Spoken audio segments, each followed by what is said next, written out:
Welcome to the 2020 St. Jamestown Leadership Forum. I'm Niv, and I've been working in St. Jamestown for about 10 years, and I'm really excited to share all the growth that's happened in the community. And I'm also excited to share our learnings today and to collectively imagine our future. I have been living in St. Jamestown for 7 years. Since the beginning of moving here, I have been involved in this community. I'm also a steering committee member and co-chair of St. Jamestown Community Corner.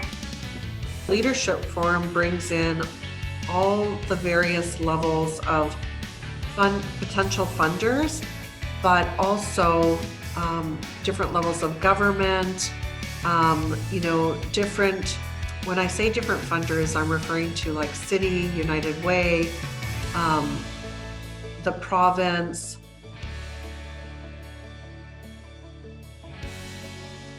The 2020 St. Jamestown Service Provider Network's Leadership Forum took place on Friday, November 20, 2020. From home offices, living rooms, and breakfast nooks, more than 80 participants logged into Zoom for the event.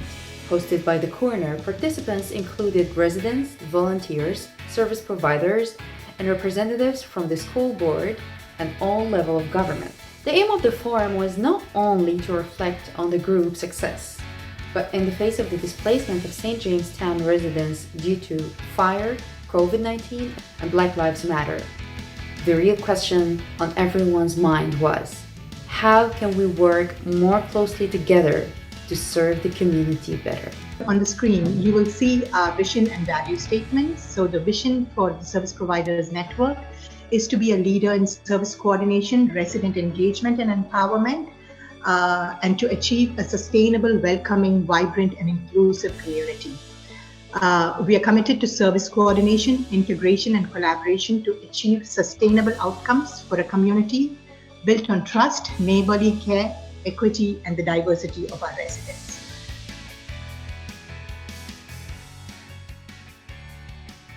So my role with the community forum is really, or the leadership forum, was to look at bending the ear in a way, or inviting community leaders of organizations, both small and large, resident leaders in the community who often do a lot of who are doing a lot of work in the community, but often are not always recognized at formal tables. We wanted to really look at how do we think about St. Jamestown as a whole, and how do leaders in the community think about St. Jamestown as a whole, and how do we bring resources and share the resources together. And lastly, we would love to come away. The forum discussed some of the major issues that St. Jamestown community deal with. But what are these issues, and how did the forum succeed to deal with it? So the issues that came up, how, again, the health and social services, that's a huge concern. We have residents who are living in dense neighborhoods. That's becoming at the forefront, particularly with the pandemic. Often buildings that have not been serviced all that well. That was made clear, I think, with the fire and the electrical fire and some of the circumstances that people are having to adjust to, and so how do we work together to address some of those issues. Again, the issue of creating more of a green environment, the idea of space and the place that we live in contributes so much to our health and our mental health and the wellness of our communities.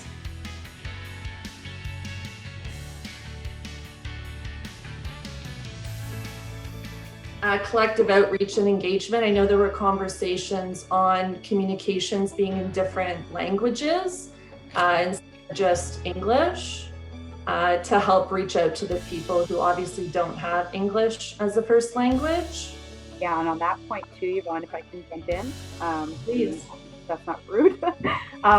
The outreach and engagement around people who have language barriers. I would also include, mental health as a really big gap, mental health and harm reduction, addictions, health issues. So a lot of people that don't have English as even a second language at this point, it's really, especially now during COVID, it is really, really hard to engage them in a really intense way that they require. And I think there's a way that we can partner and develop better around that stuff. Like, is there resources around, like, how do we share how many languages we have? How do we share amongst agencies how many skills that our team has and is able to sustainably contribute? Because sometimes we try to do too much as well, and then we end up burning out our staff. We can't have that. Mm-hmm. So how do we sort of bounce off each other and develop our what is that, capacity, right? I think Liqua mentioned that in the last group that we were in. Like, the capacity building there's so many opportunities to do that. Like, I know for our team, for instance, we could really use somebody who speaks Farsi on a regular basis to engage with a couple of our tenants who have some pretty severe health challenges. So that would be something I would add to that part. St. Jamestown neighborhood is one of the most dense and diverse communities. It is a neighborhood that is rich of colors and cultures, newcomers, indigenous, and people of color. What are the struggles that these communities face, especially during the pandemic? One of the concerns that was raised at the Leadership Forum was the lack of indigenous representation in the work of Service Providers Network. I talked to Lindsay Swooping Hawk Kritchmer from Toronto Aboriginal Council and Support Services, and Theo Nasri from Toronto Council Fire Native Cultural Center to learn the issues. For Indigenous folks, I mean, we've been long-standing overrepresented in the homeless population or houseless population across this city, and I would say that that's become more glaring through the encampments and through other efforts that are being made in terms of street outreach to connect with humans that are out there and that are feeling isolated or not being able to connect or access, the resources that they have. And we've heard about, situations of mainstream shelters overcrowding and those kinds of things. And so certainly I would think that there's a lot of challenge still within the affordable housing space, within the shelter space, within the encampment space, and within sort of the notion of self-determination and allowing for folks who choose to remain in the encampments. And how do we find ways to support folks based on where they're at, what they want, and empowering them to make their own decisions, not having all the answers or solutions for them. I would say there's probably a lot in and around mental health supports that could certainly need improvement. They needed improvement prior to pandemic and are certainly exacerbated by the pandemic. Having access to culturally safe supports through the healthcare system sort of writ large is something that I think is an ongoing need. I would also say that, continuity around being able to provide things like the basics, food, clothing, and shelter are still very much prominent needs that are out there. But to really truly understand it, I think it's also important to go back to those local communities to ask the question. I'm not Indigenous, so I don't speak on behalf of the community or Indigenous people and their experiences, but having worked within the community and volunteered, I understand some of the issues. And I think in St. Jamestown, there is an active Indigenous population. There are between 500 to 1,000 residents that are Indigenous in that area.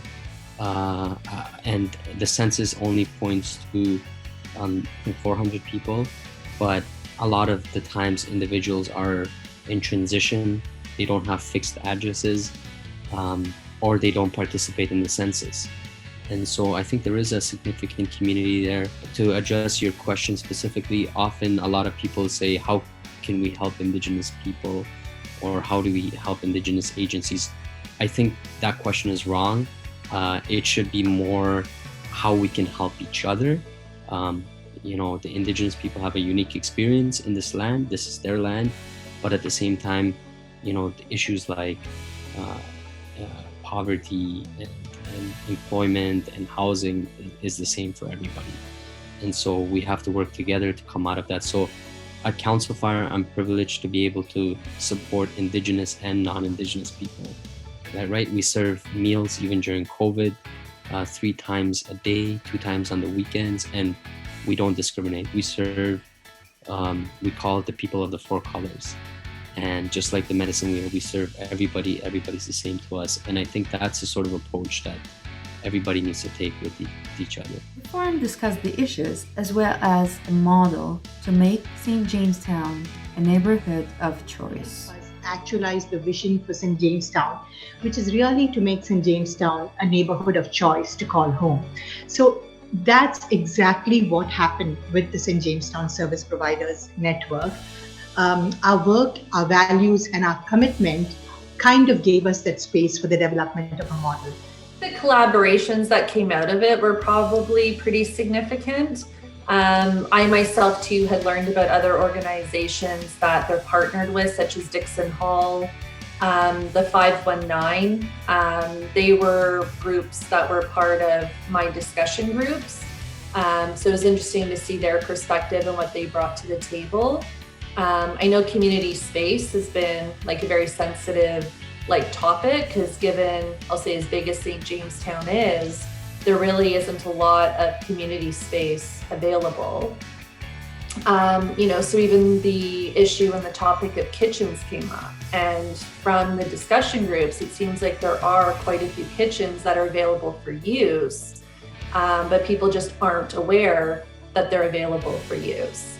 So it was getting the topic of that discussion on the up and up, and how to get that information out to the different organizations who need that service, to know that they're available and when they're available, and who to reach out to about booking them.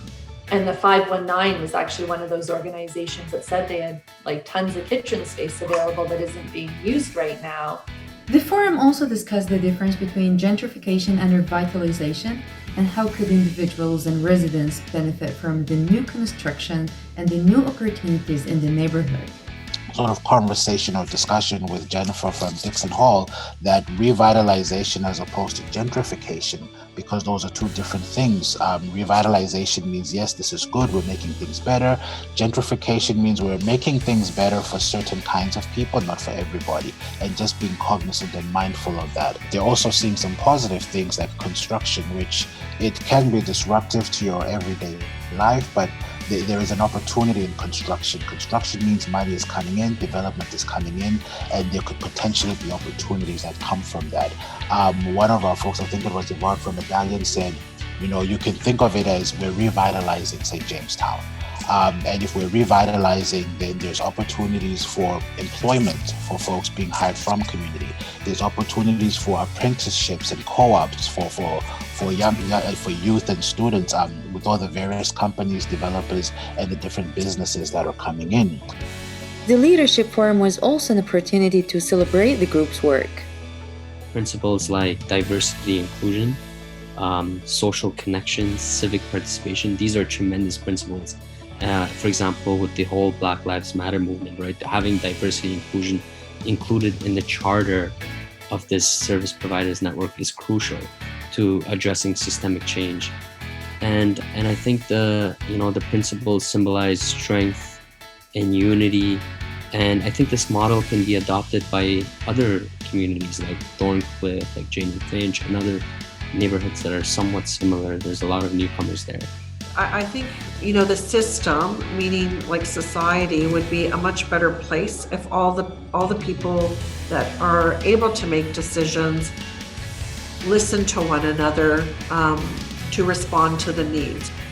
It's amazing to see the leaders come together and plan to fill the gaps and the needs that the neighborhood face, and to structure together the future of St. Jamestown neighborhood.